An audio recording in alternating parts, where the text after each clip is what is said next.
আমি আজকে আলোচনা করব দ্বাদশ শ্রেণীর ভূগোলের প্রথম অধ্যায়ের প্রথম পরিচ্ছেদ ভূমিরূপ গঠনকারী প্রক্রিয়া। ভূমিরূপটা কি জিনিস? ভূমিরূপ হলো পৃথিবী পৃষ্ঠের রূপ বা ভূমির যে রূপ তাকেই বলা হচ্ছে ভূমিরূপ। অর্থাৎ পৃথিবী পৃষ্ঠে বিভিন্ন ধরনের পাহাড়, পর্বত, মালভূমি, সমভূমি সবকিছুর সম্মিলিত রূপকেই বলা হচ্ছে ভূমিরূপ। এই ভূপৃষ্ঠ, পৃথিবী পৃষ্ঠ বা ভূমি বিভিন্ন ধরনের রাসায়নিক ও ভৌত পরিবর্তনের মাধ্যমে পরিবর্তিত হয়ে এবং বিবর্তিত হয়ে যে রূপ বা আকারের নেয় তাকে বলা হচ্ছে, সেই সমস্ত প্রক্রিয়াগুলোকে বলা হচ্ছে ভূমিরূপ গঠনকারী প্রক্রিয়া। এই বিভিন্ন ভূতাত্ত্বিক যুগ থেকে বা বহু প্রাচীন সময় থেকে এই বিভিন্ন ধরনের ভূমিরূপ প্রক্রিয়াগুলির মাধ্যমে ভূমিরূপের কিন্তু বিবর্তন সাধিত হয়েছে।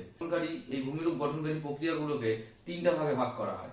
একটা হলো পার্থিব প্রক্রিয়া,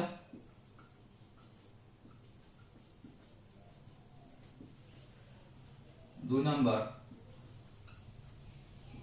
মহাজাগতিক প্রক্রিয়া, তিন নাম্বার মনুষ্য সৃষ্ট বা জনিত প্রক্রিয়া। এই তিনটা প্রক্রিয়ার মাধ্যমে কিন্তু ভূমিরূপের পরিবর্তন সাধিত হয়। তো পার্থিব প্রক্রিয়াটা কি? ভূপৃষ্ঠের উপরে বা ভূ অভ্যন্তরে বা বায়ুমণ্ডলে বিভিন্ন রকমের উপাদানের দ্বারা যখন পৃথিবী পৃষ্ঠের বা ভূমির রূপের পরিবর্তন হয়, কঠিন ভূপৃষ্ঠ যে রয়েছে তার আকারের পরিবর্তন সাধিত হয়, তখন তাকে বলা হচ্ছে পার্থিব প্রক্রিয়া। মহাজাগতিক প্রক্রিয়া কি? মহাকাশ থেকে আসা বিভিন্ন ধরনের উল্কাপিণ্ড বা বিভিন্ন ধরনের মহাজাগতিক বস্তু সেই সমস্ত পৃথিবী পৃষ্ঠে অধঃক্ষেপিত হয়ে পৃথিবী পৃষ্ঠে যে আকার বা রূপের পরিবর্তন করে সেটাকে বলা হচ্ছে মহাজাগতিক প্রক্রিয়া। আর মনুষ্যজনিত প্রক্রিয়া কি? মানুষের বিভিন্ন ধরনের নিত্য নতুন বা দৈনন্দিন বিভিন্ন ধরনের ক্রিয়াকলাপের মাধ্যমে কোনো স্থানে ভূমির যে আকৃতি বা রূপের পরিবর্তন হচ্ছে সেটাকে বলা হচ্ছে মনুষ্যজনিত প্রক্রিয়া। তো আমরা প্রথমে আসবো পার্থিব প্রক্রিয়া সম্পর্কে। তাহলে পার্থিব প্রক্রিয়াটা কি বললাম? যে সমস্ত প্রক্রিয়া মাধ্যমে পৃথিবী পৃষ্ঠের পরিবর্তন হচ্ছে তার মধ্যে কোনটা কোনটা? একটা হচ্ছে ভূপৃষ্ঠের উপরে বিভিন্ন শক্তি, বায়ুমণ্ডলের বিভিন্ন ক্রিয়াকলাপ, আর ভূ অভ্যন্তরে সৃষ্ট বিভিন্ন শক্তি বা বলের দ্বারা এই যে কঠিন ভূপৃষ্ঠ তার যে রূপের পরিবর্তনটা হচ্ছে সেটাই হলো পার্থিব প্রক্রিয়া। পার্থিব প্রক্রিয়ার দুটা ভাগ রয়েছে, একটা হলো অন্তর্জাত প্রক্রিয়া আর একটা হলো বহির্জাত প্রক্রিয়া। অন্তর্জাত প্রক্রিয়াটা কি জিনিস? অন্তর্জাত, তাহলে এই দুটা ভাগ, এই প্রক্রিয়াকে দুটা ভাগে ভাগ করা হয়েছে। একটা হচ্ছে অন্তর্জাত আর একটা বহির্জাত। তাহলে অন্তর্জাতটা কি? ভূ অভ্যন্তরে অর্থাৎ পৃথিবীর গভীরে, মনে হয় অ্যাস্ট্রোস্ফিয়ারের নাম তো শোনাই আছে। সেই অ্যাস্ট্রোস্ফিয়ারে বিভিন্ন ধরনের তরল পদার্থ, উত্তপ্ত তরল পদার্থ, যাকে আমরা সাধারণত ম্যাগমা বলি, সেখানে কি হয়? বিভিন্ন ধরনের রাসায়নিক পরিবর্তনের মাধ্যমে তার মধ্যে একটা পরিচলন স্রোতের সৃষ্টি হয়। সেই পরিচলন স্রোতের সৃষ্টির ফলে একটা বল বা শক্তির সৃষ্টি হয়। এই শক্তির প্রভাবে যখন আমাদের কঠিন ভূত্বক, আমাদের তার উপরে ভূপৃষ্ঠের যে কঠিন ভূত্বক, এক শিয়াল আর সীমা ভূত্বকের দুটো অংশ, এই যে কঠিন আর কঠিন ভূত্বক দুটো পরিবর্তন বা তাদের আকার বা আকৃতির পরিবর্তন সাধিত হচ্ছে, সেই সমস্ত প্রক্রিয়াগুলোকে, যে সমস্ত প্রক্রিয়াগুলো দিয়ে এগুলো হচ্ছে, সেই সমস্ত প্রক্রিয়াগুলোকে বলা হচ্ছে অন্তর্জাত প্রক্রিয়া। এই অন্তর্জাত প্রক্রিয়াটা ধীর গতিতে বা আকস্মিক ভাবেও হতে পারে। যেমন উদাহরণ দিই, অগ্নুৎপাত ধীর গতিতেও হয়, ধীরে ধীরেও ম্যাগমা বাইরে বের হয়ে এসে কোনো স্থানে ভূমির রূপটার পরিবর্তন ঘটাচ্ছে, আবার কোথাও সজল উৎক্ষিপ্ত হয়েও ভূমির রূপের পরিবর্তন ঘটাচ্ছে। যেমন আরেকটা আছে দ্রুত গতিতে যে পরিবর্তনটা হয় সেটা সাধারণত পাত সঞ্চালনের পরে হয়ে থাকে, যেমন ভূমিকম্প। এটা কিন্তু একটা দ্রুত গতির অন্তর্জাত প্রক্রিয়া, পার্থিব প্রক্রিয়া একটা ভাগ। এই যে অন্তর্জাত প্রক্রিয়া, এর কিন্তু একটা ফল, এর ফলে কি হয়, ভূ বিপর্যয় হয়, অর্থাৎ কোন স্থানের উত্থান, কোন স্থানের অবনমন, এই সমস্ত ঘটনা ঘটে থাকে। অর্থাৎ এটাই হলো ভূ বিপর্যয়ের কারণ এই অন্তর্জাত প্রক্রিয়া। এর ফলে চ্যুতি, ভাঁজ, অগ্নুৎপাত, ভূমিকম্প, এই সমস্ত জিনিসের সৃষ্টি হয়ে থাকে। অন্তর্জাত প্রক্রিয়ার প্রধান শক্তি হচ্ছে গুরুমণ্ডলের পরিচলন স্রোত আর শিলার সংকোচন আর প্রসারণ। এটা গেল আমাদের অন্তর্জাত প্রক্রিয়া সম্পর্কে। এবার আসি বহির্জাত প্রক্রিয়া। বহির্জাত নাম থেকেই বোঝা যাচ্ছে বহির্জাত, অর্থাৎ ওটা ছিল অন্তর্জাত ভূ অভ্যন্তরে, তাহলে ভূ অভ্যন্তরের বাইরে অর্থাৎ ভূপৃষ্ঠের উপরে। কি হবে বহির্জাত? ভূপৃষ্ঠের উপরে কি কি শক্তি কাজ করে? বায়ু, হিমবাহ, সমুদ্র তরঙ্গ, নদী প্রভৃতি যে শক্তিগুলো রয়েছে তাদের দীর্ঘদিন বা দীর্ঘ সময়ের ক্রিয়াকলাপের ফলে কি হবে, যে পরিবর্তনটা সাধিত হবে ভূমিরূপের বা ভূমির যে পরিবর্তনটা সাধিত হবে তাকে বলা হচ্ছে বহির্জাত প্রক্রিয়া। এই প্রক্রিয়া কিন্তু দীর্ঘদিন, একটা লং টাইম ধরে চলে, অর্থাৎ এর ফল যেটা আছে সেটা ফল কিন্তু সুদূর প্রসারী, মানে অনেক দিন পর এর ফলটা পাওয়া যায়। বহির্জাত প্রক্রিয়া ধীর গতিতে হয়। এর প্রধান শক্তিগুলো কি কি বললাম? নদী, হিমবাহ, বায়ুপ্রবাহ, সমুদ্র স্রোত ইত্যাদি। মূল শক্তি হিসেবে কিন্তু সূর্যই এখানে কাজ করে। সূর্যই হচ্ছে মূল শক্তির উৎস এই বহির্জাত প্রক্রিয়ার মাধ্যমে ভূমিরূপ পরিবর্তনের ক্ষেত্রে। এটা কিন্তু অন্তত প্রক্রিয়ার ফলে সৃষ্ট যে ভূমিরূপটা, প্রাথমিক যে ভূমিরূপটা সৃষ্টি হলো তার উপরেই ক্রিয়াকলাপ করে বিভিন্ন ধরনের ছোট ছোট ভূমিরূপের সৃষ্টি করে। বহির্জাত প্রক্রিয়ার কয়েকটা পদ্ধতির মাধ্যমে কাজ করে থাকে। এক, পর্যায়িতকরণ বা পর্যায়ন প্রক্রিয়া। দুই, অবরোহণ বা ক্ষয়সাধন প্রক্রিয়া। তিন, আরোহণ বা সঞ্চয় করণ প্রক্রিয়া। এবার আসি আমরা অন্তর্জাত শক্তির বিভিন্ন ভাগগুলো সম্পর্কে। অন্তর্জাত শক্তির প্রথম ভাগ হচ্ছে মহীভাবক আলোড়ন। এক নম্বর মহীভাবক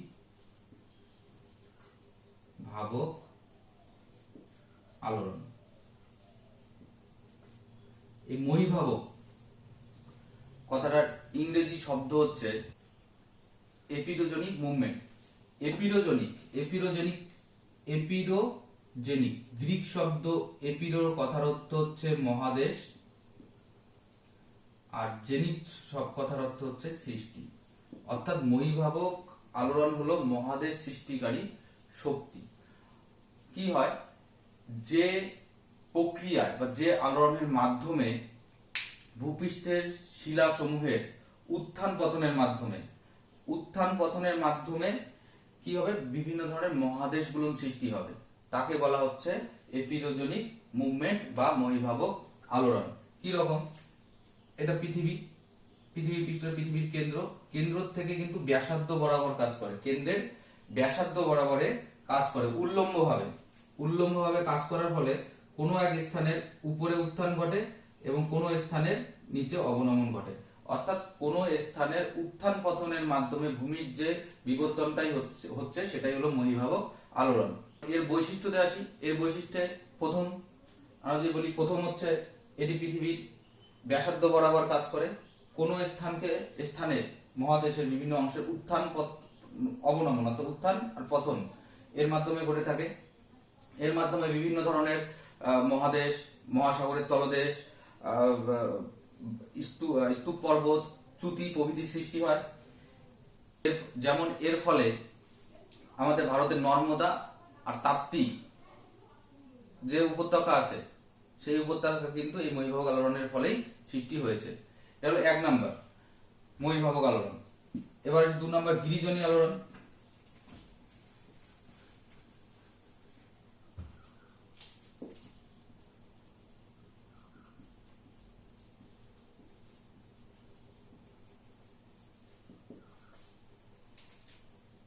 গিরিজনী আলোড়নের ইংরেজি শব্দ হলো ওরোজেনিক মুভমেন্ট।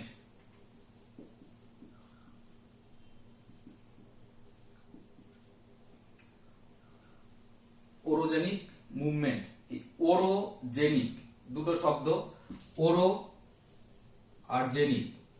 গ্রিক শব্দ ওরো এর কথার অর্থ হচ্ছে পর্বত, আর জেনিক মানে হচ্ছে সৃষ্টি। অর্থাৎ গিরিজনী আলোড়ন মানে হলো পর্বত সৃষ্টিকারী আলোড়ন। অর্থাৎ সংজ্ঞাটা যদি বলি, যে ভূয়ালোড়নের ফলে পৃথিবী পৃষ্ঠের বিভিন্ন স্থানে বিভিন্ন ধরনের ভঙ্গিল পর্বতগুলোর সৃষ্টি হয় তাকে বলা হয় গিরিজনী আলোড়ন। এই গিরিজনী আলোড়ন প্রধানত পৃথিবীর, যদি বৈশিষ্ট্যে আসলে 1 নম্বর বৈশিষ্ট্য লিখব, গিরিজনী আলোড়ন পৃথিবীর স্পর্শক বরাবর কাজ করে। স্পর্শক বরাবর কাজ করে বিভিন্ন ধরনের ভঙ্গিল পর্বত বা ভাঁজের সৃষ্টি করবে। এর ফলে কি হয়, এক্ষেত্রে দুদিক থেকে শক্তি পরস্পরের অভিমুখে কাজ করে। প্রধানত দুদিক থেকে শক্তি ও পরস্পরের অভিমুখে কাজ করবে। প্রধানত এদের কাজ সব থেকে ভালো বোঝা যায় সমুদ্র তলদেশ যে আছে সেখানে সঞ্চিত পলির দুই দিকে এরা এই আলোড়নের কাজ করলে এই আলোড়নের চাপে দুদিক থেকে পলি ভাসপ্রাপ্ত হয়ে উঁচুতে উঠে ভঙ্গিল পর্বতের সৃষ্টি করবে। এর ফলে আমাদের হিমালয় পর্বতমালা বা আল্পস পর্বতমালা, রকি আন্দিজ পর্বতমালা এদের কিন্তু সৃষ্টি হয়েছে এর ফলে।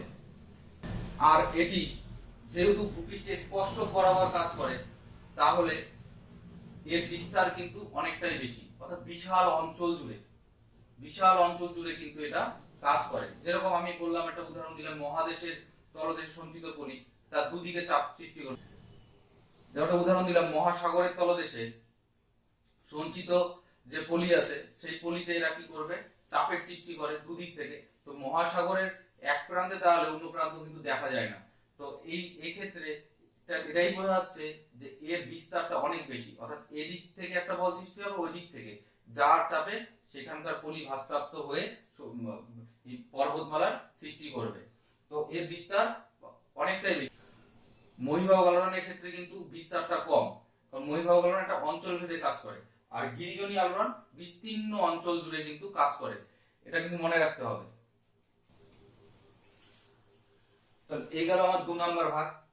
প্রথম অন্তর্জাতীয় শক্তির প্রথমটা ছিল মহীবাহক আলোড়ন, দ্বিতীয় ছিল গিরিজনী আলোড়ন, 3 নম্বর হচ্ছে ইউস্টেটিক সঞ্চালন।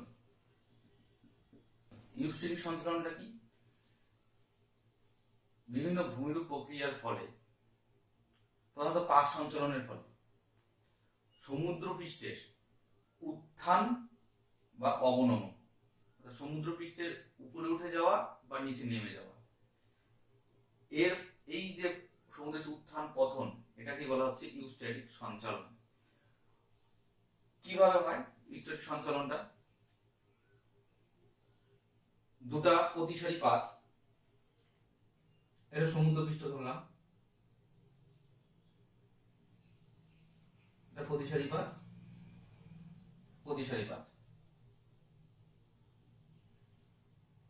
এখানে সমুদ্রের জলতল, এটা উপরটা, দুটা দুই দিকে যদি সরে গেল, সরে যাওয়ার ফলে কতটা সরে গেল, এতটা ধরলাম, এতটা সরে যাওয়ার ফলে এই যে জলটা ছিল, তাহলে জলের জায়গাটা বেশি হলো, জল থাকার জায়গাটা, তখন এই জলটা এখান থেকে কিন্তু নিচে নেমে যাবে। অর্থাৎ প্রতিসারী দুটো পাত যখন আগে ছিল এই জায়গাটাতে অবস্থান করতো, এখন চলে আসলো এই জায়গাটাতে।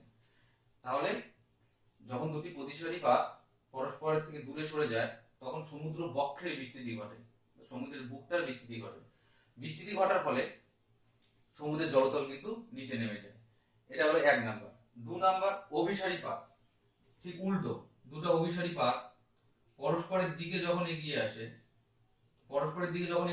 ধরলাম এগিয়ে আসার আগে পর্যন্ত জলটা এই লেভেলে ছিল, যখন আরো এগিয়ে আসলো, এতটা এগিয়ে এলে কিন্তু সমুদ্র বক্ষের জায়গাটা কমে যাবে। কমে গেলে সেখানে যে জলটা ছিল সেই জলটার তলটা উপরে উঠে আসবে, অর্থাৎ জলতলের বৃদ্ধি ঘটবে, আর এটাতে কমে যাবে, জলতল নিচে নেমে যাবে। এটা হলো দুটা। 3 নাম্বার, জলবায়ুর পরিবর্তনের ফলেও এই ইউস্টেটিক সঞ্চালন ঘটে। যেমন কোনো একটা জায়গায় শুষ্ক জলবায়ু অবস্থান করছে, অর্থাৎ বৃষ্টিপাত সেখানে হয় না, কিন্তু হঠাৎ করে যদি সেখানে আর্দ্র জলবায়ু বিরাজ করে অথবা আগমন ঘটে আর্দ্র জলবায়ু, তাহলে কি হবে? এই ইউস্টেরিক সঞ্চালন হবে। কেন কি? শুষ্ক জলবায়ু থাকা অবস্থাতে সমুদ্রের জলতলটা বা জলভাগের জলতলটা কিন্তু অনেকটা নিচে ছিল, কিন্তু হঠাৎ করে আর্দ্র জলবায়ুর আগমনের ফলে সেই অঞ্চলে জলতলগুলি কিন্তু উপরে উঠে যায়। যেমন আমি একটা সিম্পল একটা উদাহরণ দিই, যেরকম আমাদের এখানে সাধারণত জলতলটা যেরকম থাকে সেরকমই থাকে, গ্রীষ্ম ঋতুতে যেরকম থাকে। গ্রীষ্মের পরে যখন বর্ষা শুরু হয়, তো দক্ষিণ পশ্চিম মৌসুমী বায়ুর আগমন ঘটে, কন্টিনিউ যখন বর্ষা হয়ে যায়, তখন দেখবে সব জলতলগুলো কিন্তু উপরে উঠে চলে আসে। আবার যখন বর্ষা চলে যাবে, আস্তে আস্তে জল শুকিয়ে যাবে, গ্রীষ্মতে আবার জলতলটা যেখানে ছিল সেখানে নেমে যাবে। এইভাবে কিন্তু জলবায়ু পরিবর্তনের ফলেও কিন্তু ইউস্ট্যাটিক সঞ্চালন হয়ে থাকে। তাছাড়া বিশ্ব উষ্ণায়নের ফলে আমাদের যে হিমবাহ যে বরফগুলো জমে আছে, সেই বরফগুলো কিন্তু গলে যাচ্ছে পর্বত শৃঙ্গে বা মেরু অঞ্চলে। বিশ্ব উষ্ণায়নের ফলে সেই বরফগুলো কিন্তু গলে যাচ্ছে। বরফগুলো গলে যাওয়ার ফলে জলের যোগানটা বৃদ্ধি পাচ্ছে, জলটা কিন্তু বাড়তি হয়ে যাচ্ছে। বাড়তি হয়ে সেই জলটা কোথায় গিয়ে মিশছে? সমুদ্রে। সমুদ্রের যে জলটা ছিল সেখানে আবার নতুন করে বেশি করে জল মেশার ফলে জলের তলটা কিন্তু উপরে উঠে যাচ্ছে, যার ফলে জলতলটা বৃদ্ধি পাচ্ছে। প্রধানত এই সমস্ত কারণে এই ইউস্টেটিক সঞ্চালনটা হয়ে থাকে। তাহলে তিনটে কারণ গেল, পঞ্চতত্ত্ব শক্তির ভাগ, একটা গেল মহিবাহক আলোড়ন, দুই গিরিজনিক আলোড়ন, তিন ইউস্টেটিক সঞ্চালন। আরেকটা আছে সমস্থিতিক সঞ্চালন।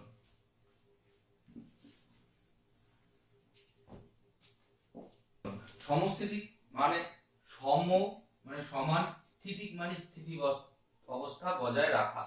অর্থাৎ আমাদের ভূমিরূপটা যদি লক্ষ্য করি, দেখো পাহাড় বা পর্বত বিশাল উঁচু, মালভূমি একটু নিচু, সমভূমি আরো নিচু। এই যে ভূমিরূপগুলো আছে, তা এদের মধ্যে একটা সাম্যাবস্থা বিরাজ করতে হবে। যদি সাম্যাবস্থা বিরাজ না করে, তাহলে কিন্তু পৃথিবীর ভারসাম্য রক্ষা হবে না।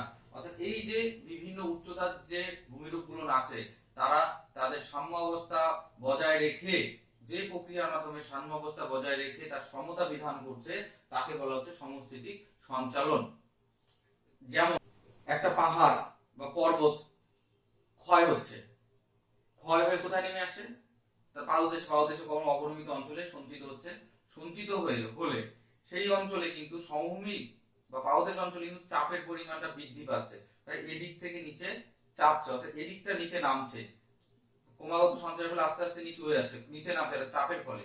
তার সাথে সমতা বিধান করার জন্য পাশের যে উঁচু পর্বতটা আছে, তার উচ্চতা কিন্তু হালকা হালকা করে বৃদ্ধি পাচ্ছে। এই কারণেই কিন্তু হিমালয় পর্বতের উচ্চতা বৃদ্ধি পাচ্ছে।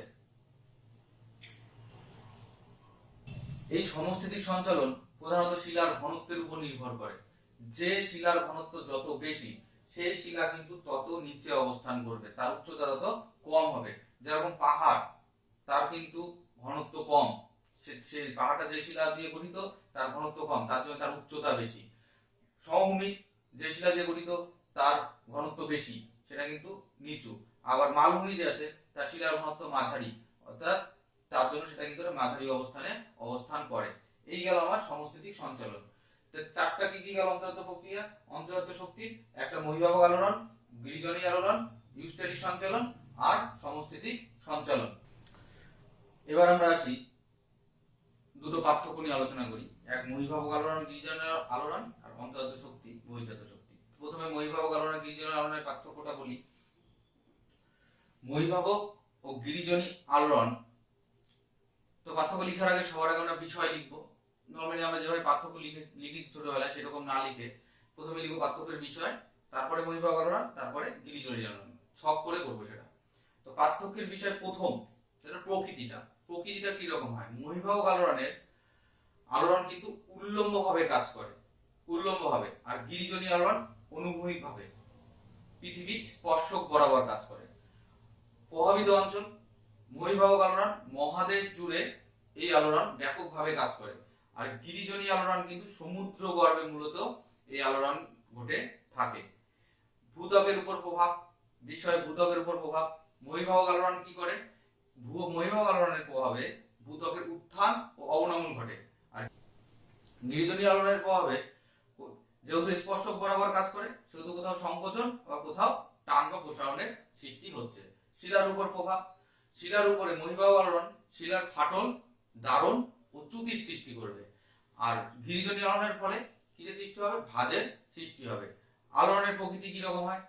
যেহেতু মহিবাহু আলোড়ন ব্যাসার্ধ বরাবর ঘটে, ফলে এর শক্তি পৃথিবীর কেন্দ্রের দিকে অথবা কেন্দ্রের বাইরের দিকে কাজ করবে। আর গিরিজনী আলোড়ন, এই আলোড়ন যেহেতু পৃথিবীর স্পর্শক বরাবর কাজ করে, তাই শক্তি অনুভূমিক ভাবে, শক্তিটা যে বল বা শক্তিটা সেটা অনুভূমিক ভাবে পরস্পরের দিকে অথবা পরস্পরের বিপরীত দিকে, অথবা পরস্পরের অভিমুখে অথবা পরস্পরের বিপরীত দিকে কাজ করবে। আর তোমরা নিদর্শন হিসেবে বা কোথায় এর গিরিজনী আলোড়ন আর মহিবাহু আলোড়নের প্রভাব দেখা যায় তার সেটা দেওয়া যেতে পারে। তো নিদর্শন, যেমন মহিবাহু আলোড়নের ফলে নর্মদা ও তাপ্তি উপত্যকা বা গ্রেট বেসিন যে উপত্যকাটা আছে সেটা সৃষ্টি হয়েছে। আর গিরিজনী আলোড়নের ফলে হিমালয় পর্বত, আল্পস পর্বত এবং রকি ও আন্দিজ পর্বতমালা এবং আরো অন্যান্য যে সমস্ত ভাঁজ বা অন্যান্য যে আরো ছোট ছোট ভঙ্গিল পর্বতগুলো রয়েছে সেগুলোর কিন্তু সৃষ্টি হয়েছে। এই গেল মহিবাহু আর গিরিজনী আলোড়নের পার্থক্য। এবার আসি অন্তর্জাত আর বহির্জাত প্রক্রিয়ার পার্থক্য। তাহলে প্রথমে থাকে পার্থক্যের বিষয় অন্তর্জাত প্রক্রিয়া, বহির্জাত প্রক্রিয়া। তো প্রথমে তোমরা সংজ্ঞা দিতে পারো। সংজ্ঞাতে কি লিখবে?